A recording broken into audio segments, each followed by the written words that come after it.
오늘 응답받고 성취될 하나님의 말씀은 마태복음 2장 1절에서 12절까지의 말씀입니다.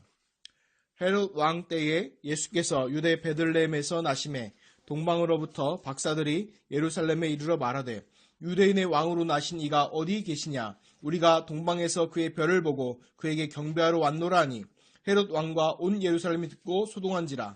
왕이 모든 대제사장들과 백성의 서기관들을 모아 그리스도가 어디서 나겠느냐 물으니 이르되 유대 베들레헴이오니 이는 선지자로 이렇게 기록된 바 또 유대 땅 베들레헴아 너는 유대 고을 중에서 가장 작지 아니하도다. 내게서 한 다스리는 자가 나와서 내 백성 이스라엘의 목자가 되리라 하였음이니이다. 이에 헤롯이 가만히 박사들을 불러 별이 나타난 때를 자세히 묻고 베들레헴으로 보내어 이르되 가서 아기에 대하여 자세히 알아보고 찾거든 내게 고하여 나도 가서 그에게 경배하게 하라. 박사들이 왕의 말을 듣고 갈새 동방에서 보던 그 별이 문득 앞서 인도하여 가다가 아기 있는 곳에 곧 위에 머물러 서 있는지라. 그들이 별을 보고 매우 크게 기뻐하고 기뻐하더라. 집에 들어가 아기와 그의 어머니 마리아와 함께 있는 것을 보고 엎드려 아기께 경배하고 보배압을 열어 황금과 유황과 모략을 예물로 드리니라. 그들이 꿈에 헤롯에게로 돌아가지 말라 지시하심을 받아 다른 길로 고국에 돌아가니라. 아멘. 신앙 고백하겠습니다. 주는 그리스도시요 살아계신 하나님의 아들이시니이다. 아멘. 읽어드린 말씀으로 언약을 성취하신 예수 그리스도의 말씀으로 함께 은혜하도록 하겠습니다. 성경의 모든 약속과 예언은 다 성취됐습니다. 전부 다 이루어졌습니다. 그래서 구약에는 무엇이 예언되어 있습니까? 인간이 하나님을 떠나서 멸망과 저주 가운데 또 사단 마귀에 노예되어 있기 때문에 메시아를 보내줬던 약속이 구약의 약속입니다. 그 약속이 신약의 예수 그리스도께서 이 땅에 오심으로 다 완성하지 않습니다. 오늘 본문의 말씀은요, 그냥 보면 그렇구나로 볼 수 있겠지만 마태복음 2장은요 전부 다 뭡니까? 구약의 예언에 성취하는 것들을 알게 됩니다. 그런데 그 말씀들은 뭐냐면 우리가 기억했겠습니다. 예수님이 어쩌다 우연히 그리스도로 오신 것이 아니라 구약에 하나님께서 메시아를 보내주셔서 이런 일들을 하시겠다 하는 그 약속들이 예수님이 이 땅에 오셔서 그 모든 것을 다 성취하는 것을 보게 됩니다.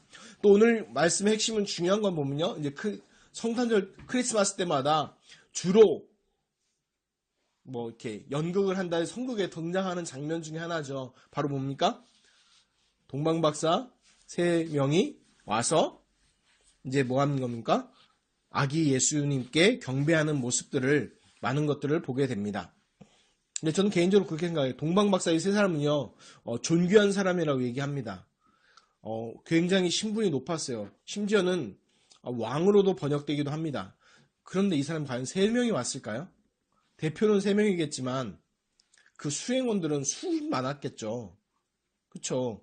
생각해보세요. 낙타 3마리에 사람 떨렁해가지고 400km 최소 400km를 사막을 횡단해서 올 수 있겠습니까? 말도 안 되는 얘기잖아요. 그렇죠? 그러면 3명의 대표를 보호하려면 최소한 몇백 명 움직였겠죠. 그러니까 뭐예요? 예루살렘이 다 알죠. 오늘 성 말씀에 보면 헤롯 왕은요. 이 사실을 백성들이 아는 거를요. 원했어요? 원치 않았어요? 원하지 않았어요. 그래서 조용히 부르죠. 그런데 왜 속일 수 없었을까요? 다 알게 됐을까요? 대규모로 들어갔으니까 그렇겠죠. 물론 성경에는 이 동방박사 3사람만 기록되어 있으니까 그걸 알 수는 없겠지요. 그런데 이제 중요한 거 얘기를 드리고 싶은 건 뭐냐면 동방박사 3사람이 이제 예수님을 경배하러 온 모습인데 결국 이것도 뭐예요? 구약에 이방의 왕들이 와가지고 예수님을 그리스도께 또 메시아께 경배한다고 예언돼 있었어요. 이 말씀이 성취되는 거예요. 그냥 동방박사 3사람이 이게 아니라 그냥 한 게 아니라 구약에 예언돼 있었던 그 사건이 벌어진 일입니다. 그럼 우리가 여기서 말씀에 붙잡아야 될 게 뭘까요? 하나의 말씀은 반드시 뭐한다? 성취된다. 그러면 내 인생에 주신 말씀이 무엇이냐? 이게 중요한 거죠. 내 달란트, 내 기능, 많은 사람들이 얘기합니다. 내가 잘하는 게 뭘까? 내가 못하는 게 뭘까? 아니면 또 내가 잘하는 것하고 해서 어떻게 내 인생에 할까? 이거 생각합니다. 그런데 그 이전에 할 게 뭐냐? 하나님께서 내 인생에 주신 말씀이 뭐냐는 거예요. 그게 그리스도인이 찾아야 되고 성도들이 찾아야 될 것입니다. 그것이 바로 응답의 시작입니다. 2017년 원단의 말씀이 뭡니까? 얘기하겠지만 하나님께서 주신 것이 있다는 거예요. 그거 찾으라는 겁니다. 하나님께서 누구한테? 나에게 주신 게 있다는 거예요. 그거 찾으라는 겁니다. 하나님이 또 어디에 주신 게 있다? 우리 교회에 주신 게 있다는 거예요. 그거 찾으라는 거예요. 하나님이 현장에 우리가 받을 응답들 주신 게 있다는 거예요. 그거 찾으라는 겁니다. 아멘? 그래서 원단 말씀이 이어지죠. 내가 너를 지명하여 부르 너는 내 것이라. 내 것이기 때문에 하나님께서 뭐 책임지시고 그 모든 것 다 준비해 놨다는 겁니다. 그 축복의 응답들을 확인하시고 누리시기를 예수 그리스도로 축복합니다. 아멘. 자, 그래서 오늘 언약을 성취하신 예수 그리스도 이 중심으로 보셔야 됩니다. 1절 3절입니다. 말씀 보겠습니다. 헤롯 왕 때에 예수께서 유대 베들레헴에 나심에 동방으로부터 박사들이 예루살렘에 이르러 말하되 유대인의 왕으로 나신 이가 어디 계시냐? 우리가 동방에서 그의 별을 보고 그에게 경배하러 왔노라 하니 헤롯 왕과 온 예루살렘이 듣고 소동한지라. 아멘. 왜 2장 1절 시작에 헤롯 왕 때라고 얘기하고 있을까요? 역사적 사실을 얘기하는 거예요. 왕에 있을 때면요 정확한 연도를 추측할 수 있습니다. 만약 헤롯 왕 때에 나신 게 없다 그러면요 이걸 역사를 한 200년 정도를 뒤져야 돼요. 막 여러분 그 BC, AD 나누는 기준이 예수 그리스도 중심이라고 했죠. 그래서 빵년이 있어요 없어요? 없죠. 1년 있죠. AD 1년이죠. BC 1년 있죠. 왜 그러냐면 그때는 그 예수님 탄생을요 그때로 봤던 이유가 뭐냐면 정확한 기록이 유추할 수 없었기 때문에. 지금 과학기술이 발달했어요. 그래서 어떻게 되냐면 연구하니까 나오는 거예요. 이제 예수님이 언제 태어났다는 것이. 헤롯 왕 때라고 하면요 헤롯 왕이라는 사람이 이스라엘의 왕으로 있을 때, 유다의 왕으로 있을 때가 딱 나오잖아요. 그럼 그 기한이 딱 정해져 있죠. 그리고 성경을 보면 다음 주에 보겠지만 헤롯 왕이 죽음에 가까운 시기예요. 그럼 그때가 보통 BC 몇 년 정도 되잖아요. 그럼 그때를 유추해내는 거예요. 그때가 또 헤롯 왕이 죽을 때에 뭐가 있었다? 월식인가 일식인가 있었대요. 그때 전이니까 그걸 이렇게 생각해내는 거예요. 그래서 대략 성경의 학자들은 BC 5세기에서 4세기 그 사이로 보고 있어요. 5세기, 4세기 정도로 추정하는 거죠. 근데 지금은 이제 그 기술이 발달해서 이 동방박사 그 별 보고 따라왔다는 거 있잖아요. 그러니까 지금 옛날에는 그게 안 되는 이제 슈퍼컴퓨터나 이런 게 발달해서 천체를요 과거로 돌려볼 수가 있어요. 2000년 전으로. 그럼 어떤 일들이 별 위에 있었는지를 알게 되겠죠. 이따 예배 끝나고 나서 아빠가 영상을 보여줄게요. 그러면 이제 그 하늘 위에서 천체에서 어떤 일들이 벌어졌는지를 알 수 있어요. 그러면 그런 일들이 벌어졌던 때를 찾으면은 예수님이 언제쯤 태어났는가 찾아낼 수 있겠죠. 그렇죠. 그런 것들이 이제 나오게 되는 거예요. 근데 왜 이거를 이렇게 얘기하고 마태복음 2장에도 헤롯 왕 때라는 말을 기록했냐면 예수님이 오신 것은 판타지가 아니라는 거예요. 역사적 사실이고 진실이라는 거예요. 그걸 아시기 바랍니다. 그 다음에 이제 또 보면 유대 베들레헴에서 나시메라고 분명히 얘기하고 있죠. 그래서 다른 말로 하면 그 동방박사가 찾아온 게 누가복음과 연결시키면 태어나자마자 말구에 누인 거를 이제 동방박사 찾아온다는 것은 틀린 거죠. 틀린 거예요. 다만 표시를 그렇게 해놓은 것 뿐이지 동방박사가 세 사람이 찾아왔을 때는 예수님 태어나시고 조금 시간이 지난 뒤에요. 무슨 말인지 알겠죠? 최소한 며칠은 지났을 거예요. 이유가 뭐냐? 나시메 동방으로부터 태어나시고 나서 동방으로 온 거예요.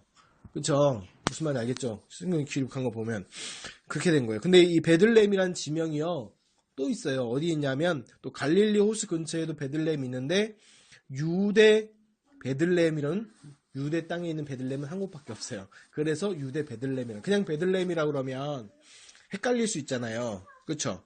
그래서 해놓고 그리고 또 6절에도 보면 유대 땅 베들레헴아라고 하고 있는 얘기도 그 얘기입니다. 그러니까 탄생의 시기 때문에 장소를 얘기하고 있는 거죠, 지금요. 근데 이제 동방 박사들이 예루살렘으로 왔죠. 왜 예루살렘 왔을까요? 왜 예루살렘 왔을까요? 유대 땅에 들어가려면 길이 어디로 연결될까요? 예루살렘으로 연결돼서 예루살렘으로 이렇게 가게 돼 있어요. 그게 찾아온 거고, 정치, 경제, 사회, 문화의 중심지가, 유대의 중심지가 예루살렘이기 때문에 당연히 어디 와서 물어볼까요? 예루살렘에 와서 물어보는 거예요. 만약에 한국에 어떤 문제가 있다 그러면 어디로 들어와요? 인천공항에 들어와서 인천공항에서 물어서 이렇게 가죠. 외국 사람들이. 똑같은 거예요. 그렇게 보시면 되고, 그들이 와가지고요, 뭐라고 얘기하냐면, 유대인의 왕으로 나시니가 어디 계시냐? 우리가 동방에서 그의 별을 보고 그에게 경배하러 왔노라? 아니, 난리가 난 거예요, 이제. 왜 난리가 났을까요? 그래서 3절에 보면 헤롯과 온 예루살렘이 듣고 소동한지라 돼 있는 거예요. 난리가 난 거예요. 와, 무슨 얘기냐고. 자, 근데 이제 동방으로 박사라고 얘기하죠. 동방 박사. 김삿갓이에요? 동방 박사 누굴까요? 다양한 학설들이 있습니다. 다양한 얘기들이 있는데 기본으로 다 공통적으로 학자들이 얘기하는 것은 이들은 그냥 무당이나 점치는 간단한 아주 하급인 귀신들의 점치는 그런 사람들이 아니라는 얘기예요. 최소한 점성술사 이상 그리고 존귀한 사람들로 보고 있어요. 어느 정도냐 그러면 다니엘서에 보면 온 나라의 박수와 술객보다 얘기할 때 박수와 술객 얘기할 때 그 박사들을 얘기하는 거 동급으로 똑같은 얘기했어요. 똑같은 단어를 쓰는데 그 정도 급에 있었던 사람들이에요. 굉장히 신분이 높았던 그런 사람들이에요. 어느 정도냐 왕이 만나서 이야기해 줄 정도의 사람이라는 얘기예요. 그런 지위를 갖고 있었던 사람들이에요. 무슨 말이겠어요? 영은이가 갑자기 나 오늘 박근혜 대통령 만나고 싶어요. 가서 만날 수 있어요? 안 만나주죠. 그렇죠? 어느 정도 신분이 돼야지 만나준단 말이에요. 네?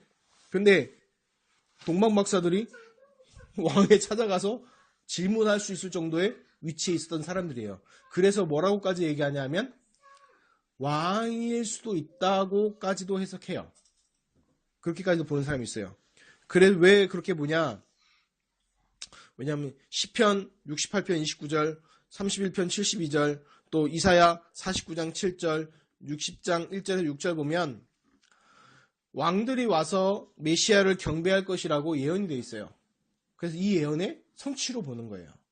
알겠습니까? 그래서 그냥 동방박사들이 와서 한 게 아니라 하나님께서 구약에 예언되어 있던 그 말씀의 성취의 모습을 보는 거예요.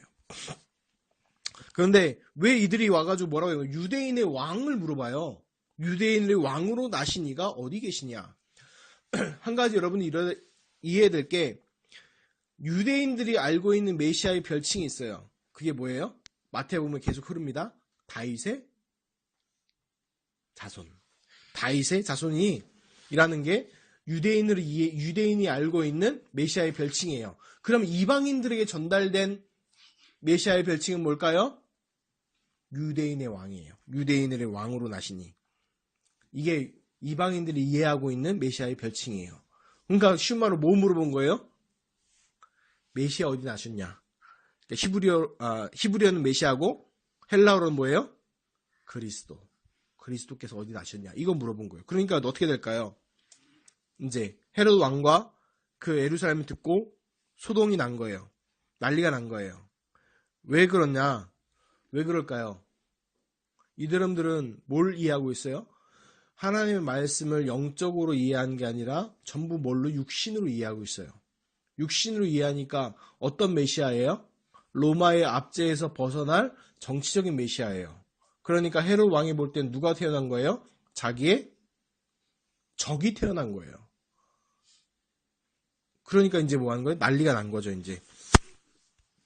그리고 이제 여러분이 이해될 게 그의 별을 보고 2절에 보면 별을 보고 그의 경배하러 그 별을 보고 왔다는 거예요. 그 별을 보고 왔다는 게 점성술을 어떻게 알았을까요? 점성술인데 어떻게 알았을까요? 이따가 그것도 이제 영상 보면서 같이 얘기하도록 하시겠지만 어떻게 알았을까? 누가 알려줬을까?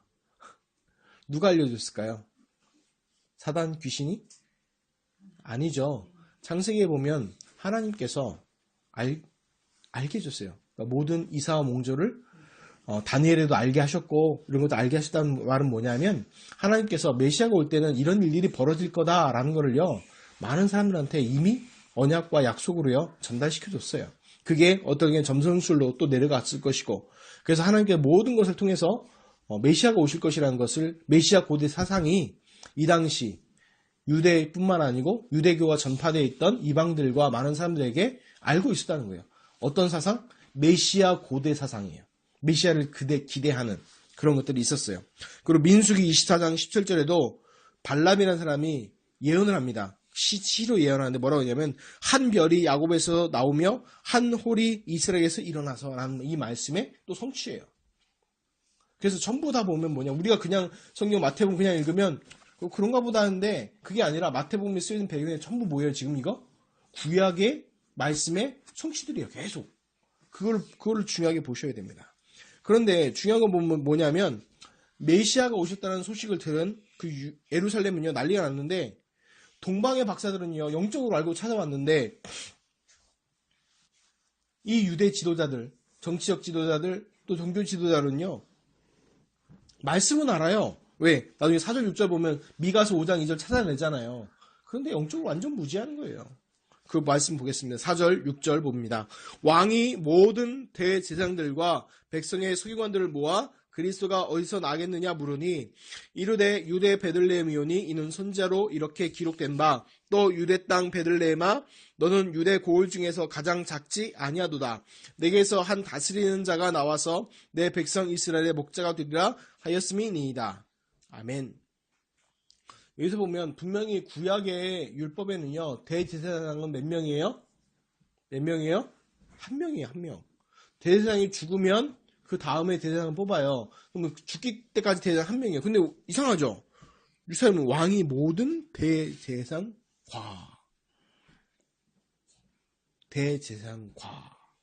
모든 한 명이에요? 다수예요? 다수를 얘기하는 거죠 지금.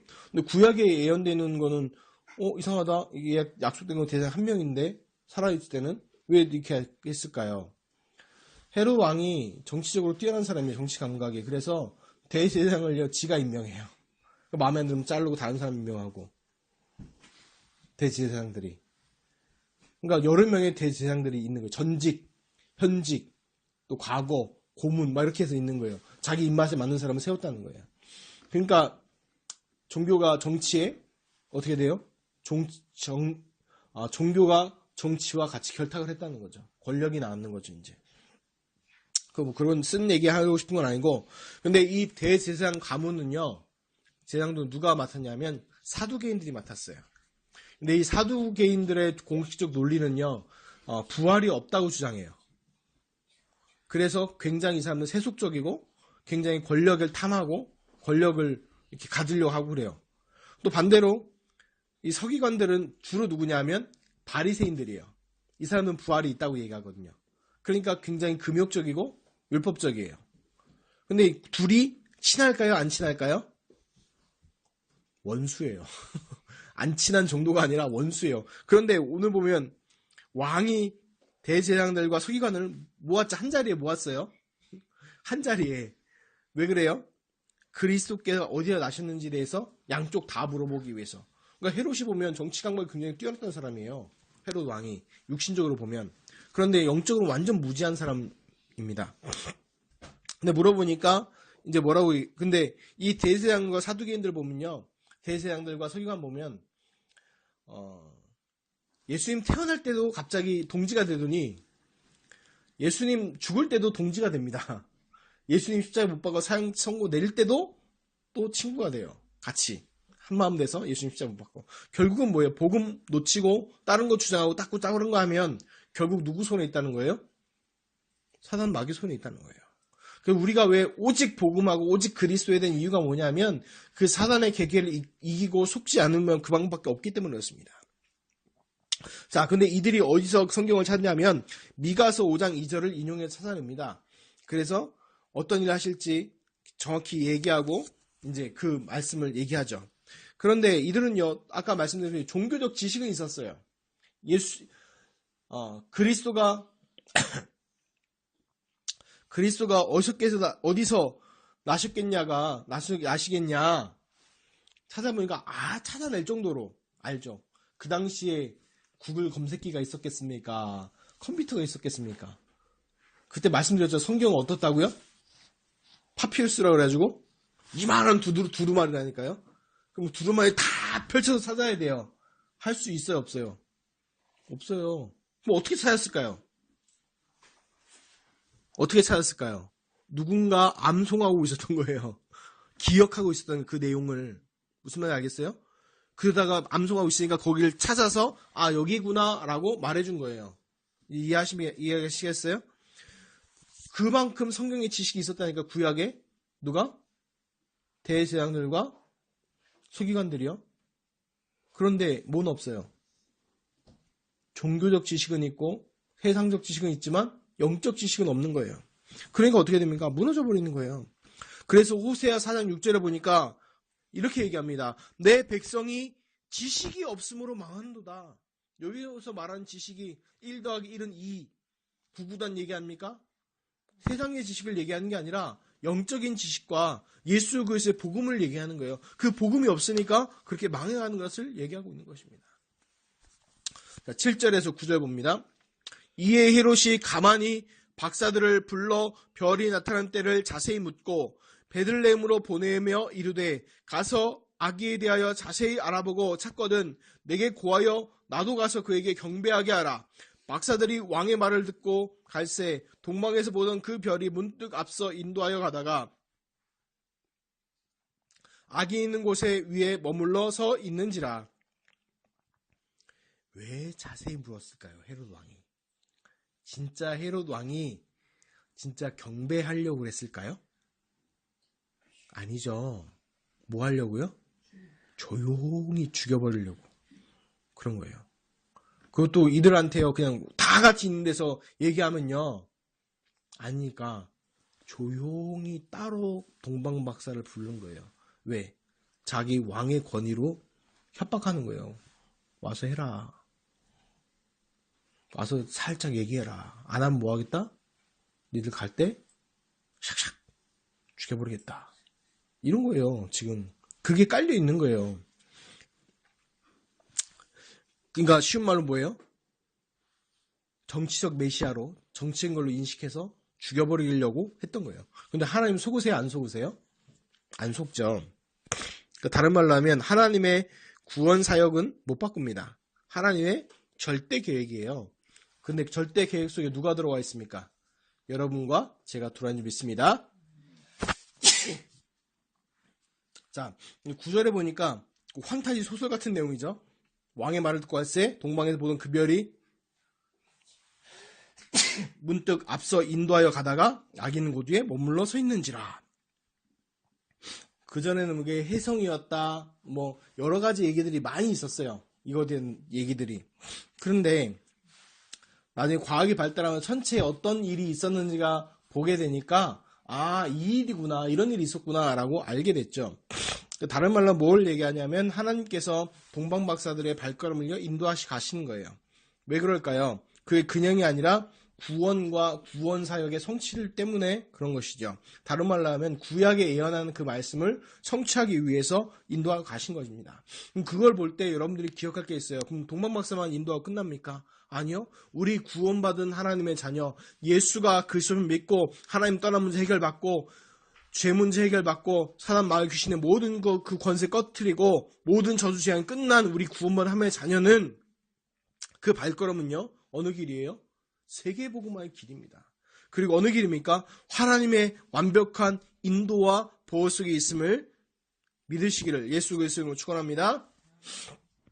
10절 12절입니다. 그들이 별을 보고 매우 크게 기뻐하고 기뻐하더라. 집에 들어가 아기와 그의 어머니 마리아가 함께 있는 것을 보고 엎드려 아기께 경배하고 보배압을 열어 황금과 유황과 모략을 예물로 드리니라. 그들은 꿈에 헤롯에게로 돌아가지 말라 지시함을 받아 다른 길로 고국에 돌아가니라. 아멘. 10절에 보니까 그들이 별을 보고 매우 크게 기뻐하고 기뻐하죠. 4번이나 반복되죠. 강조되잖아요. 지금요. 그냥 기뻐한 게 아니고 매우 크게 기뻐하고 기뻐했습니다. 왜요? 인류를 구원할 메시아가 오심을요? 기뻐한 거예요. 별로 안 기쁘시군요.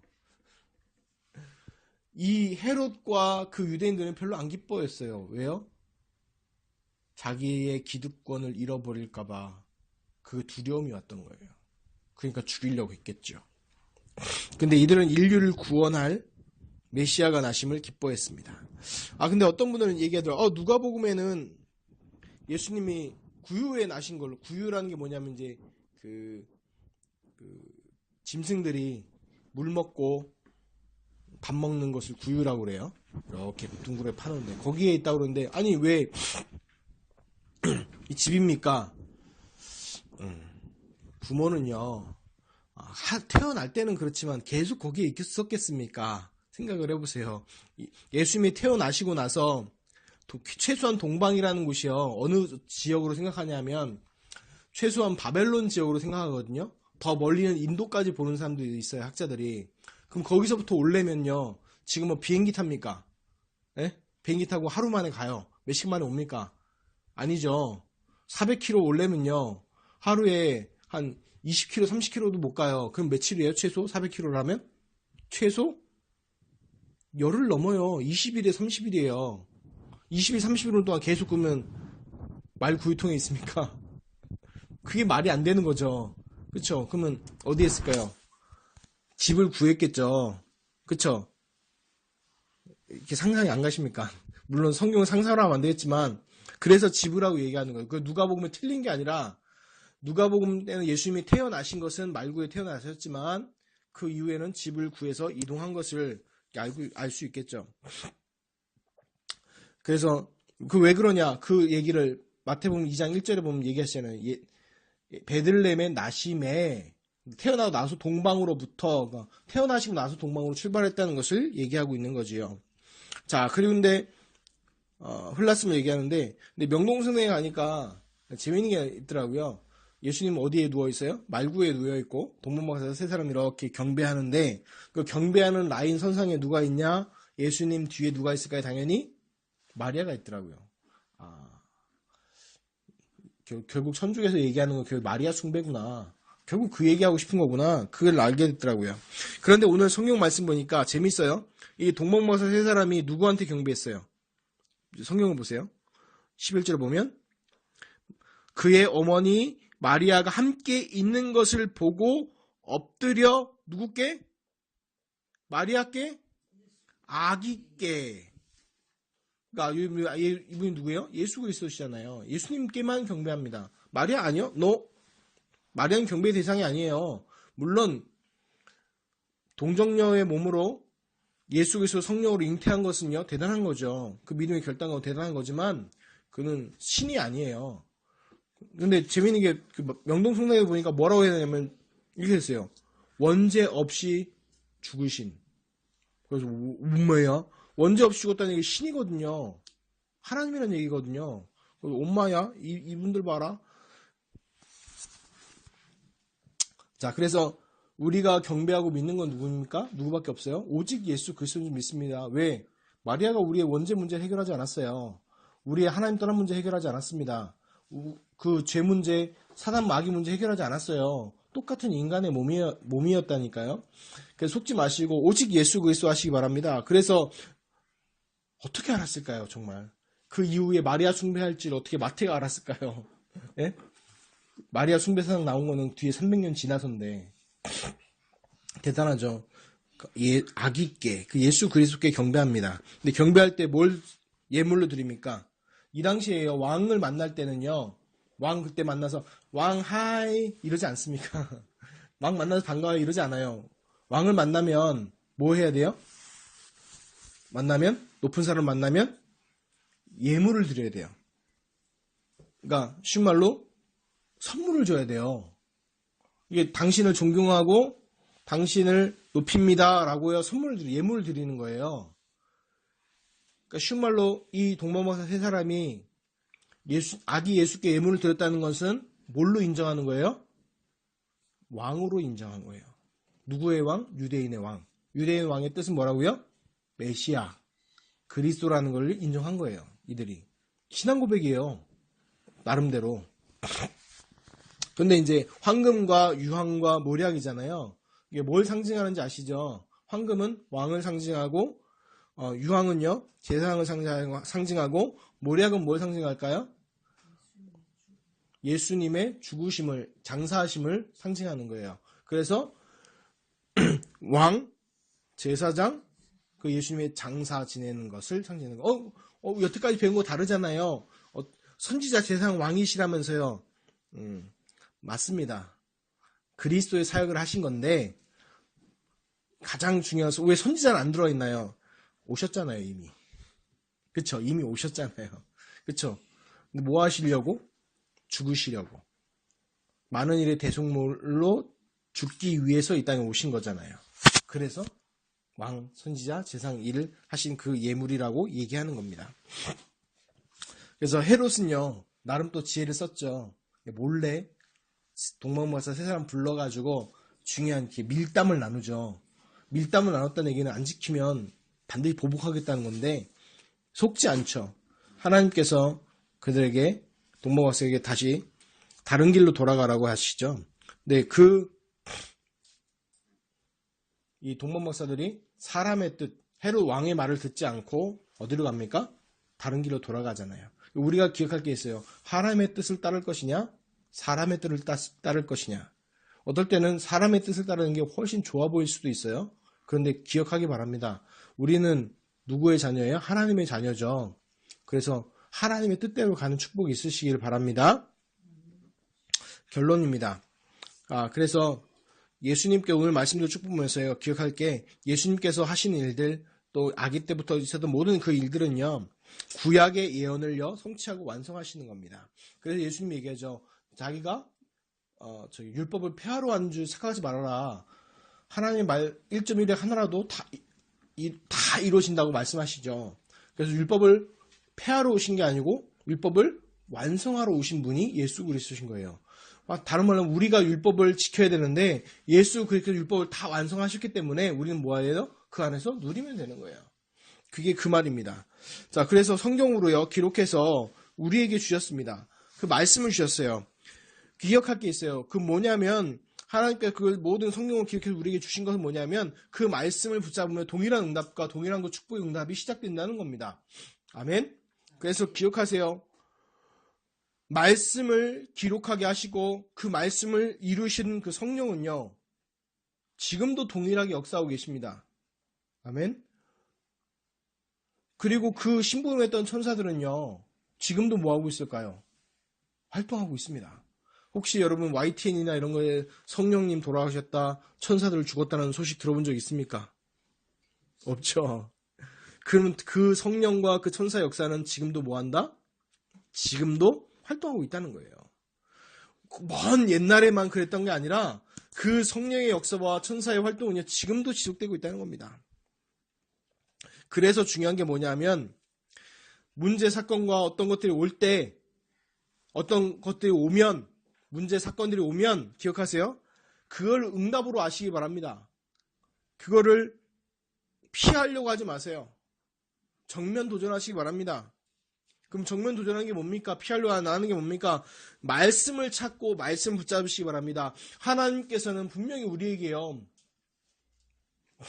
머리카락까지 세신받을 때 다 알고 계세요. 그런데도 문제가 왔다는 게 그 이유가 있는 거예요.